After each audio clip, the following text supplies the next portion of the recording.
Hello everyone, this is Shahad and I am Power BI developer. Today I will present my project which called Fortune Global 500 from 2019 to 2021. Once upon a time in the world of business, there was a visionary named E.J. B. Smith. He had a brilliant idea.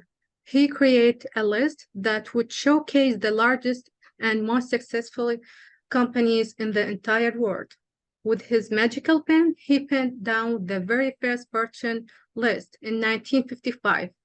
Every year, like a clockwork, Fortune magazine would publish this list and became a tradition. This list was like a snapshot capturing the essence of the most magnificent companies across the globe. It wasn't just about one type of business. No, it included companies from all walks of life: energy, financial service, technology, retail, and many more. And so the Fortune 500 list continued to grow and evolve, telling the story of success in the ever-changing world of business. It became a symbol of achievement and a guide for those inspiring to make their mark in the business world. So in 2021, Walmart, the big American store, was still the world's biggest company.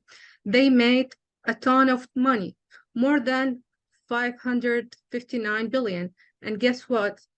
China had even more companies on the list than the United States. China had 123 companies on this list, while the United States had 122.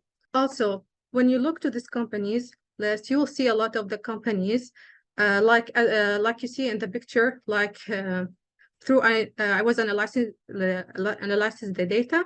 I could create like top 10 of the companies ranked by the total sales from 2019 to 2021. So the first one, it was Walmart with the 1,598 billion, and then states Sinopec, PetroChina, Shell, Saudi Aramco, Volkswagen, Toyota, Apple, and British Petroleum. From 2019 to 2021, the world's top 500 companies had a tough time. They faced challenges like trade problems, new rules, and COVID-19 pandemic. These issues messed up their plans. In 2019, they made 32.7 trillion together. In 2020, it went up to $33.3 trillion. But in 2021, it's dropped to 31.7 trillion. So brought to my preparing for my data. So first I upload the data from Kaggle website. Then I load it to Power BI desktop. I use Power Query to transform the data by delete, like if I want to delete column, anything like I need to do to edit the data, clean the data, add in column, or change the name of the column. And also I could create the calendar to filter the data and time domain for my data set, and also measure table, and then create a relationship between them as you see in the picture. And here my KPIs, I use it here: total sales, sales per month, profit per month, and gross profit margin, and employee turnover, which compare the total employer they left the company compared to the last from this year to compared to the last year. I create here two slicer. The first slicer for slide the time for my data set from 2019 to 2021, as you see here. And the second slicer is to slide the country, and you have choice to select all of, or you just choose only one of the country around the world. And here I put like three main KPIs. The first one is total sales. The second one is gross profit margin. The third one is employee turnover. And actually, also I add four main sub KPIs. sales per month, sales year over year, profit per month, and GPM year over year. And then moving to my other chart. So the first chart I use it here is the line and stocked column. So as you see here is show the total sales for each year, and there's a line. Each line is as you see here is matched the color for the main KPIs. And the second chart I used here is word chart.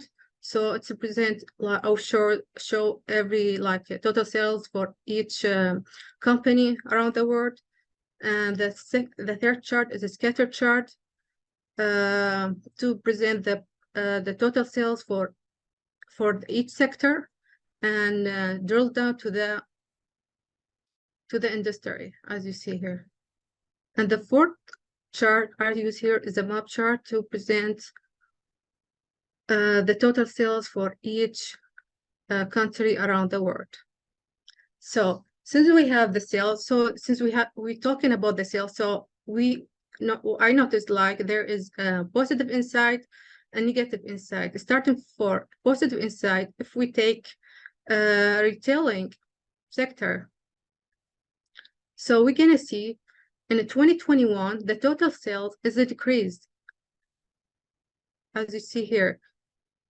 So the total sale here is an increase by 13% compared to the last year in 2020. So as you see here, the total sales for the retailing sector, the sales year over year is increased by 20.4% compared to the last year. It was 8%. Other positive insight I noticed here is for chemical sector. As you see here in 2021, the sales year over year had an increasing in 43% compared to the last year in 2020, which had declined by 24.4%. Moving to the negative insight, I noticed here, if we take example for for business service, like here for business service in 2021, so the gross profit margin is an increase by 10.3 compared to the GPM for the business service in 2020. It was 3.4. For energy sector, the gross profit margin in 2021 has 0.2% compared to the last year in 2020 had 4.3%, which means the total sales is an increase, as you see here, an increase in 2021. I mean decrease here and an increase. So my suggestion, after we see analyze the data and we see there is a decrease in sales, so I would recommend to increase the sales, to focus on innovation, invest in the research and development to develop a new product or service that can help differentiate your business or their business from competitors and drive sales growth. Also, by analyze the data, collect and analyze the data on the customer behavior or market trends and sales patterns. This can supply valuable insight for making informed business decisions and finding the opportunities for growth. And so we have notice there is decreasing in the profit. So I would also recommend by buying or merging with the other companies, because the companies can expand their market share and cut costs and increase, so that they can increase their profit.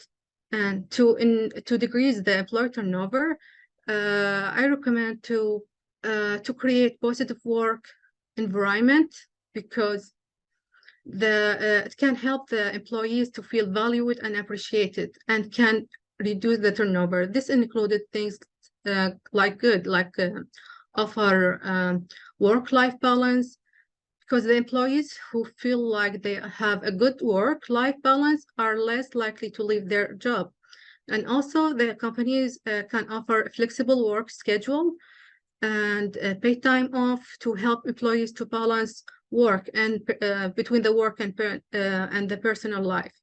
And also by offering composition and benefits. So when the companies when the companies offer competitive benefit package and more likely to keep their employees, this includes not only the salary, but also the health benefits, retirement plans, and other rewards.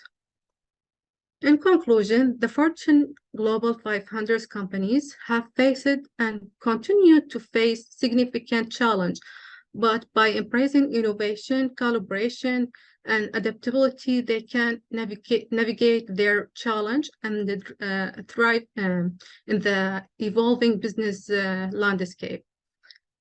And thank you for listening to me.